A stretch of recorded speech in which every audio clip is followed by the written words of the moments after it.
I didn't think remotely enough about market size or unit economics. I hired too many people that the business didn't yet need. There's a time when being a founder feels like riding a bucking bronco.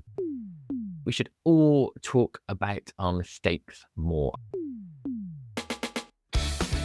This is the Education Business Podcast for all founders and business owners in the education sector. This podcast is for you if you have an education business or you're thinking about starting one. That could be tutoring, publishing, holiday clubs. It really doesn't matter. You're in business and you're also in education. But most of all, you're focused on improving outcomes for children in the way you know best, through your business. I'm Claire Riley, co-founder of educational resources website Classroom Secrets, and I'll be sharing how to make your education business bigger, better, and have more impact through my own experiences and also the conversations I have with other founders and business owners in education. The Education Business Podcast is sponsored by Classroom Secrets, helping you to support your children's learning. Joshua, welcome to the Education Business Podcast. I'm so pleased that you said yes, because I know you have a wealth of experience that is just going to be so helpful for everyone listening and also for me. So thank you so much. You have more than one education business and you have a really long career in the education business sector. And so we love a good story about your career to begin with. Like, how did that happen? How did you get into it? How did you progress through your different appointments, and what led you to starting your own companies in the education space? Hello, Claire. Thanks for having me on. So how did I get into education? Well, my first business before I was working in schools at all was a children's publishing business. I set that up in my 20s with a friend.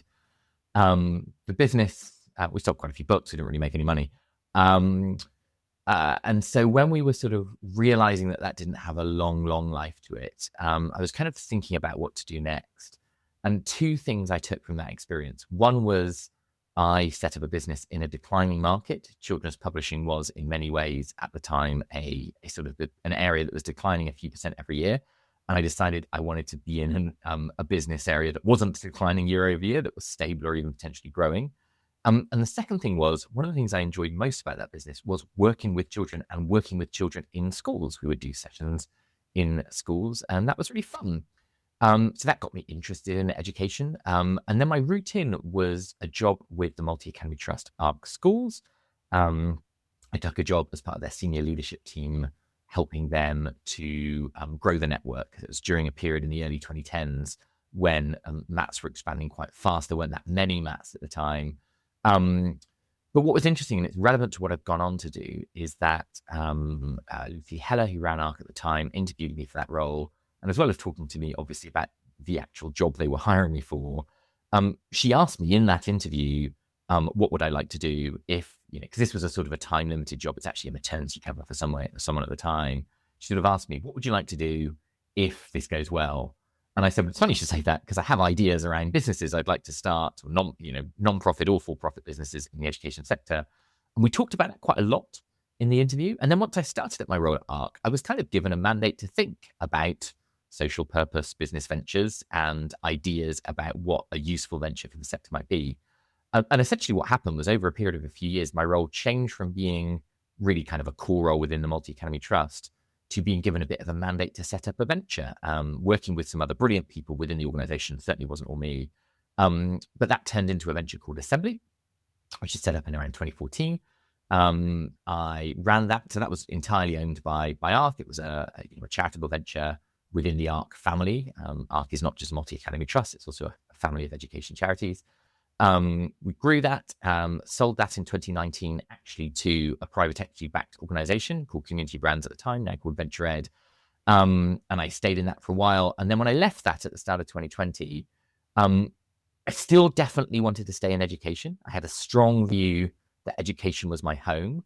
And I think that's really important. Like, I worked in a few different sectors. I worked in international development. I've worked in public sector consulting.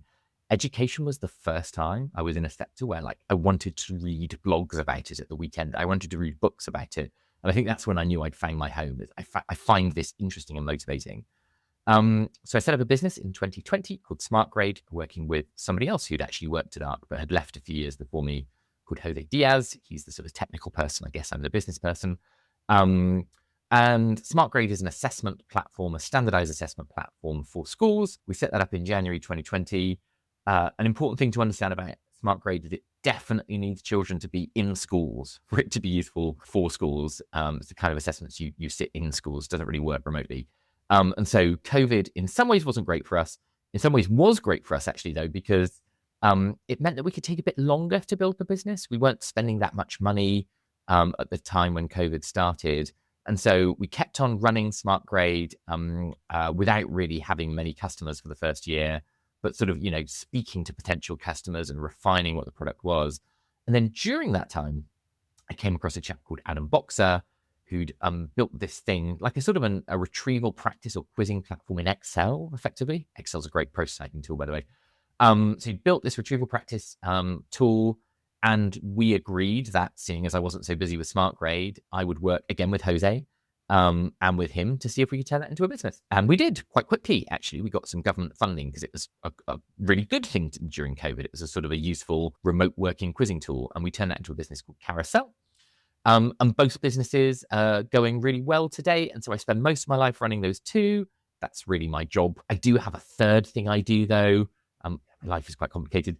And that is that I do consulting and advisory work for people looking at buying and selling edtech businesses in mostly assessment, because that's what I know well from Smartgrade and Carousel, and also MIS, because I've been writing a very geeky blog about MIS since 2014 or so, called Bring More Data. So that's me. Joshua, thank you for sharing that. It's quite common for me to interview somebody on the Education Business podcast and for them to have a background in teaching, or at least a background, being a TA or something like that. And what you've described, you had business experience in the classroom, but not necessarily from a teaching background. I'd love to know, what strengths and weaknesses do you think that gives you now in the education space? Yeah, I mean, I think that's right. I guess I spent, 6 months doing a gap year teaching in Romania a long time ago before I started my career proper, which doesn't really count. It does mean I have a little bit of a sense of the pressures of being a teacher, but not really what it's like to be a teacher today in the UK and so on.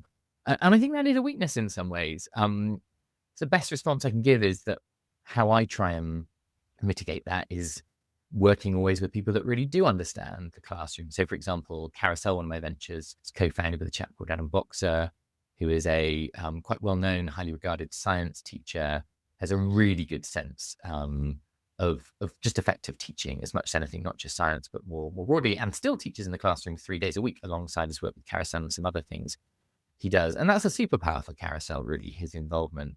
But even on the Smartgrade side, we work incredibly closely with our customers to make sure we understand their needs and pressures. And I think you can mitigate a lot in that way. I think there are some edtech companies that do struggle, that sort of, talk about the pressures of classrooms as if, why aren't schools modernizing more quickly? And it's crazy. And we can teach them things that other industries are doing. And I think that sometimes leaves you a little bit short of kind of really good product market fit. And I think we avoid that by, like I say, being close to our customers or having people within the team that do know schools.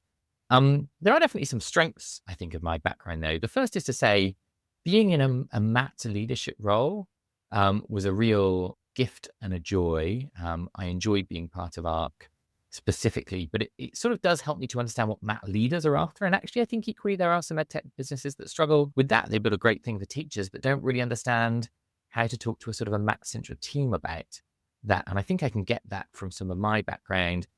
Just more broadly as well, there are some sort of businessy things that are quite useful if you've had experience of other industry or experience of entrepreneurialism more broadly. Total addressable market is a big one. So oftentimes I think people come up with great ideas for products in edtech and don't really think about the fact that, even if you sold it to all schools, there might not be much money in it. And so really being able to think through kind of market dynamics and unit costs. Then the sort of back office stuff that you need to run a business effectively, which, I've been involved in a bunch of different sectors. So getting a good CRM set up, all of that kind of thing. I think it can be a helpful background for that too. That was a brilliant answer. Really brilliant. And I resonate as well because my husband is my co-founder and he doesn't have an education background either. In fact, I think something like 98% of the team are ex-teachers or have worked in school, and he's probably the only person who hasn't really. So it's great to hear that, and listening to you speak as well.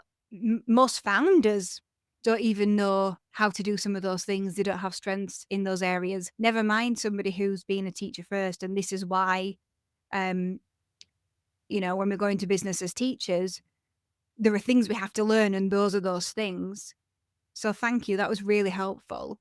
Just touching on something you said, that you feel like one of your strengths is understanding what mat leaders want. What do they want? I mean, it depends on their role, of course, on some levels. So, whether there's somebody that focuses on curriculum or pedagogy or back office, and if so, what kind of back office, different needs in different places. It also depends on the kind of mat. There are mats that are quite centralized and therefore probably think more about the mat use case when they're buying products and software, and ones that are less so and leave schools to be very autonomous. That's a spectrum, and I see people moving towards centralization, but you still have the spectrum. Having said that, in other ways, it doesn't matter. I think whatever kind of mat you are, I think mat leaders are looking for you as a vendor to have thought through the mat use case and not just have thought it through in 1 or 2 weekends, the little hackathon, and built something on top of your product that sort of is a bit standalone. I mean, like from sort of almost day one. So what kind of thing does that mean? Well, we're assessment. That's what I think about in my world. So particularly in my product Smartgrade, things that mats care about is that they can create an assessment to use across a mat like once and then roll it out to all schools in a few clicks instead of having to replicate the same thing centrally in lots of times. And that's a similar use case in other products, whether it's an admin product that wants behavior policies or safeguarding policies set up commonly across schools or whatever it is. So I think there's that kind of setting up to allow mat processes to work is an important use case. Then being able to see data in a mat dashboard. In fact, mat dashboard to be integrated with the rest of your analytics, not like a separate standalone thing. You want to be able to drill down into individual school data. There are also more sophisticated use cases. Mats are, some mats in this country are sort of 100, 200 million turnover organizations. They're really quite substantial organizations, and that means they have more sophisticated use cases. For example, they may want you to have an API to get data out of the product. So at Smartgrade, we do have a secure but publicly documented API, and I think that's unusual, and I think it shouldn't be. I think more people should be doing things like that. We have a 2-way MIS integration with Arbor. So that kind of thing, I think, is really important, particularly if your business is quite matty. In other words, mats are, are really quite closely involved in sales discussions. The final thing I'd say is it's, particularly this is for people starting out, it's much easier to do a good job for mats if you've thought about their use case from day one. Even if you're not building out those mat features, I mean, literally in sort of like data model design sort of things, it's quite hard to bolt those things on in year 3. But if you've thought about it from day one, then you might set up your product better than that success later. That's really useful. And I guess it depends on the product. But do you think if you're a business starting out in the education sector, that you should try and target a mat first if you want to sell to schools? Or if you should just focus on selling to schools first, but have in mind that one day you will sell to a mat and be able to build for that in the future? Which would you say maybe is not the easiest, but the most worthwhile? Yeah, so I guess it depends, right? I have 2 businesses. One, Smartgrade, is pretty mat first. And I think it's been central to our success that we were thinking about mats deeply from day one. I don't think we would have done a good enough job of the mat features if we hadn't had them in mind from the beginning. And in that case, we were building for them from the beginning, as well as for standalone schools. But we needed to have mats in mind as well, front and center. The other business, Carousel, is less mat focused. It has mat features for sure. And, we've chosen times to focus on them in response to customers, but it's less central to the business model. And I guess if we hadn't have thought about it much early on, it wouldn't have been disastrous for us. We would have missed some opportunities, but it wouldn't have been disastrous. So I'm not necessarily saying, everyone should think of mats always. What I am saying is I think if you don't have a math background, it's easy to bill for schools and think of maths a little bit too late once you've made like architectural decisions, positioning decisions that don't consider maths, when if you had have thought about it earlier, you might have made different decisions. So I guess I'm encouraging everyone to think about maths from the beginning, even if the decision is actually they won't make much of a difference. But if maths aren't your thing, or if you haven't been on the inside of a math yourself, or if none of the team have, then speak to people who have so that you can really think through that angle. Because to come back to where we started this, in many cases, in certainly a whole bunch of products, maths aren't going to be happy with a bit of a fig leaf, or something that's kind of a veneer that's put on at the end. They'll want features that really think through their needs carefully. Do you teach children as part of your business offering? Have you considered using resources from Classroom Secrets? At Classroom Secrets, we're always adding new resources for a range of subjects, and we're keen to hear your suggestions for resources too. We know that you didn't go into business to work more hours than you did in the classroom. You went into business to give you freedom. Let us help with that. Visit classroomsecrets.co.uk to sign up. And the Mats will thank you for that insight for education businesses as well. It is interesting, isn't it? Because often education businesses are run by somebody who's been a teacher. They might not have been in a MAT, and even if they have, they might not have realised how business-like some of the really big MATs are. And you're coming at it from a school perspective, from a teacher perspective, and you really do have to have this more corporate understanding in some ways, which I think can make it more difficult if you've come into it from a more corporate background. I guess in some ways, maybe it is easier to see how things are run and the kind of things that a Matt would want. So you run multiple businesses. What have the businesses taught you about building a team and choosing what you work on yourself? Right. Well, if we're talking about building a team, I should start by giving a shout out to my co-founder, Jose Diaz, who is a co-founder at both Smartgrade and Carousel.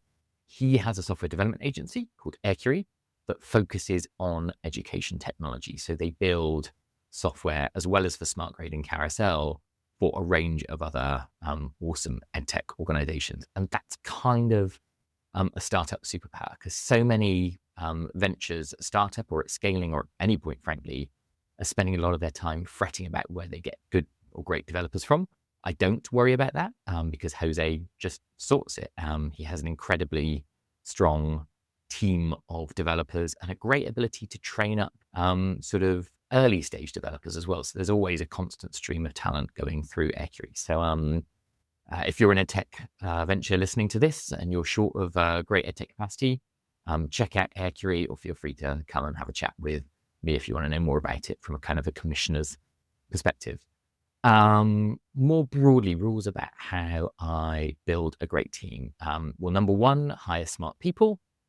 I know everyone says that, but we mean it. We have an aptitude test as part of our hiring process. So we're not necessarily looking for conventional smarts like a degree, though sometimes we'll take that into account. Not all of our team have a degree, but we're an assessment business and we think that people should be open to testing. And we think it gives us really useful and interesting additional information and extra ways for people to find a way to shine in a way. So that's the first thing. Secondly, I think you need to work hard to make your social time together fun. So we're a remote team. We do team meetups once a quarter. When I had remote teams earlier in my career, we would meet up more regularly and for longer. Nowadays, we just meet up for a day, although there's the option for people to stay overnight if they want. And the reason for that is we can get a really nice lunch and dinner in and a whole bunch of meetings, but it also allows people to have some flexibility in their life, right? So if you opted for a remote role, there's a decent chance that you quite like working remotely. Maybe you've got other obligations in your life, whether it's around family or whatever, or if it's just hobbies. And I think giving people the chance to socialize and enjoy that when they're together, but also giving people the chance to then go back to the rest of their lives is really important. And that leads to thing number 3, which is give people flexibility. In education, we can't always pay the highest salaries, but we can be decent employers with good flexibility. So I've had people who have worked for me before who, like, when they get stressed, just need to go out for like a 3-hour cycle ride. As far as I'm concerned, great, go do it. Sometimes I go for a run in the middle of the day. Some of our team would do school pickups and drop-offs. Phenomenal. As long as you're in your meetings, do the things that you need to do to really improve your quality of life. And so I make sure that the whole team knows that that's our culture and they can find the flexibility that's right for them. Number 4, this isn't really necessarily something that everyone notices, but I think making sure your terms and conditions are good and decent on what sort of honorable people should do. So for example, we have a 10% matching pension contribution. I don't think that's super common for organizations in our sector of our size, but I think teachers have really great pensions. That's one of the perks of the role. But B, more importantly, I just think pensions really matter. And I think if you do things like that, then people notice, even if they're not thinking about it a lot, and they respect those values, and hopefully then sort of bring a similar level of decency themselves to the organization. So I guess just, you sort of summarize that as be decent, but mean it and put your money where your mouth is. And then I think you'll have a really strong culture. In terms of what I work on myself, well, I have a few amazing people in the team who sort of, I guess, shield me from real day-to-day nitty-gritty, sort of big support things and so on, the sort of steady stream of things that happen. There's a time when you start up a business where I think being a founder feels a bit like riding a bucking bronco, in that just there's stuff happening left, right, and center, and you can't really find time for the big picture stuff because you're just fighting fires all over the place. And it's really nice when you get to a point where you move beyond that because you've hired people who are brilliant, that you trust, and that kind of oversee core bits of operations. And then you kind of also need to be able to let go. I haven't always found that easy, but I think I'm getting better at that. And then that means that leaves me time to work on things like sales and relationships. I think in our sector, sales is a lot about, again, honorability, integrity, and building relationships in a sort of a sincere way, relationships of trust. I genuinely like the sector and people in the sector, and I want to know them and understand their needs, and I want our products to work for them. So I spend quite a bit of time on that, working with people like our head of growth at Smartgrade and head of customer at Carousel. And then beyond that, crunching and sort of predicting long-term strategy questions. So what do I mean by that? Well, kind of really munging through data. I really enjoy a good spreadsheet, so I'll try and make time for that. But then kind of acting on what that data tells me to sort of pull together the strategy. And I think a big part of the founder's job is to kind of predict the future a little bit, not rest on your laurels of what's working for the company today, but see where the sector is going and see what you can do to kind of mold the organization to be going in the right direction.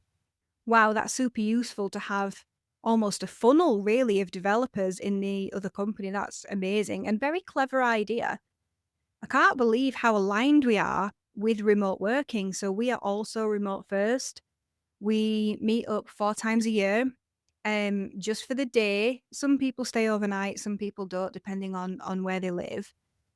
And we've evolved it to be, so 2 of those are only social, really. And the other 2 are less social, but even now we're still sort of having conversations around if there's anything that involves somebody standing at the front and talking for 10 minutes, why don't we do that first on Teams? Do that as a video, do that as a virtual town hall, because we obviously have those. So yeah, I think it's just so interesting listening to you because I really resonate and I really agree. We do the whole school run thing and go for a bike ride in the middle of the day, get your work done, be flexible, make it work around your life. But actually, say on LinkedIn, lots of people, oh no, people need to be back in the office. And I don't agree. I think if you seek out a company that works remotely and only meets up 4 times a year, you've done that for a reason. So I absolutely love that we're not the only ones doing it, because sometimes it feels a bit like that. You've obviously founded more than one business. Do you have the entrepreneur bug? Are you always looking for the next company you're going to start? Yeah, I think it's fair to say I do have the entrepreneurial bug. I mentioned the children's business I set up in my 20s. It's worth saying, though, that I've sort of flitted between the charitable sort of non-profit sector and for-profit. And I kind of, to an extent, see that they overlap in the entrepreneurial world. So another job I did in my 20s was I was given a role of running a smallish international development charity when I was about 25, I think. Felt like it was my dream job at the time. And whilst I was there, we grew quite a bit. And I sort of think of that as almost like my mini MBA. It was like I did that before I'd set up the children's publishing company. I'd been a management consultant, but not really studying deeply how to set up or grow an organization. And frankly, a lot of the things that I learned there and that went quite well when I was there, like how do you grow your fundraising income, was very similar to the skills of growing a business. So when I think of entrepreneurialism, I guess you could call that social entrepreneurialism. I sort of think of a quite big overlap between the things that have motivated me in the charity and the for-profit world. Indeed, the venture I set up prior to Smartgrade and Carousel, it's called Assembly, with the backing of Art, was a non-profit. So I've kind of flitted between, as I say, non-profits and for-profits, doing things, though, that I think are quite entrepreneurial on the way. I think the thing that's always motivated me is the problem, right? I just find knotty problems interesting, whether they're social problems or just inefficiencies in how the world works. I think assessment is a kind of a nice area that kind of, clearly has social components. But I do find the commercials of how to sell to schools really fascinating as well. So it fits me really well. I guess the one caveat is, although I'd say I'm somebody with the entrepreneurial bug, I can't see myself doing this in this way again. It's tiring, right? It's quite draining being an entrepreneur. I have at least another 5 years in me with these businesses. I sort of think beyond 5 years, it's impossible to know, but that would take me into my 50s. I can't really imagine kind of going again from scratch in this kind of a world. That's not to say I think I would want to retire anytime soon. I'm well before that, but if for some reason this ended in 5+ years time, I sort of imagine I'd do consultancy and maybe set up a nice little lifestyle business. I have a pipe dream about an ice cream business. So, anyone listening who is interested in the intersection of education technology and ice cream, give me a shout. We can maybe make plans for a future business in the next decade or something. I resonate with that. I'm a little bit behind you. I'm 41, but the same. I love what I do. I really, really love it. And I love building, but I don't think I'd want to start from zero again. Absolutely not. Also don't want to retire, but it is very, very tiring, but very rewarding. And I do feel very privileged to be in this position, because if you look at society, there's not that many of us who are entrepreneurs in this way. And do you know what? We get the opportunity to learn so much that comes across our path. And I feel like in some ways it's like you experience life much faster, or you experience a lot more problems, I suppose, which in the end are gifts. Joshua, thank you so much for this chat. I've really, really enjoyed it. In your mind, what have we not talked about that we should have talked about that's useful for education business owners to know? Yeah, two things. The first is mistakes. I think we should all talk about our mistakes more. I think you learn a lot from your own mistakes, and I think mistakes are really helpful to convey for others, both to learn from, and also because it's a bit less intimidating if you're earlier on your entrepreneurialism journey, to know that other people who are doing all right actually have made plenty of mistakes and hopefully avoid them for yourselves. So, for example, two things I think of in my entrepreneurialism journey is my first business. I sort of alluded to this, but I didn't think remotely enough about market size or the unit economics of the business when I set up my children's publishing company. I knew that sort of 10,000 copies of a non-fiction book was considered success. Didn't really think through that 10,000 copies of a book at £10 a time is 100k over multiple years. And once you paid for actually printing books and authors and stuff, isn't really enough to make a viable business to pay yourself from. And could I have continued to do it as a hobby or something? Maybe, but I just didn't think through that side of things enough. And that was kind of a foundational and fundamental problem in a way. And then more recently, in my first Edtech venture backed by ARC, as I mentioned before, Assembly, I hired too many people that, with hindsight, probably the business didn't yet need too early. We had pretty decent funding actually for a startup. We had some philanthropic funding, and I hired a COO who's an excellent person. Funny enough, I'm working again with Stay in a different context. Really great person, but the business just wasn't quite ready for somebody of that stature. I could do a lot of the sort of day-to-day things we needed at the, size we were in the first couple of years. And it was therefore probably not the best use of the startup's funds, and honestly, probably not the best use of that person's time when they were destined for a great career. And you need to think about that side as well. And I'm sort of embarrassed to say I hired a kind of an administrator person, again, an excellent person, just kind of thinking we'd have administrative stuff. And I just think when you're a sort of a founder, certainly what I've done with Smartgrade and Carousel, with Jose, we've both bootstrapped, is at least at first, we just sort of get that stuff done ourselves. These days, administration is easier than it was maybe 10, 20 years ago. You can do a lot online. And if you're a really committed founder, then you just find time in your evening or whatever. I didn't need that role. We didn't need that role. And so, yeah, being careful to really only hire now is the way I think of it for the roles that you really need. I think those are two things that are, hopefully helpful to talk through. And then the second area I was going to talk about is if somebody's listening to this and they're sort of, again, sort of earlier on in their education business journey, is just look around for the kind of the founders and entrepreneurs that you kind of want to be like. There are different models of how to run an edtech startup, and multiple ones of them are good, right?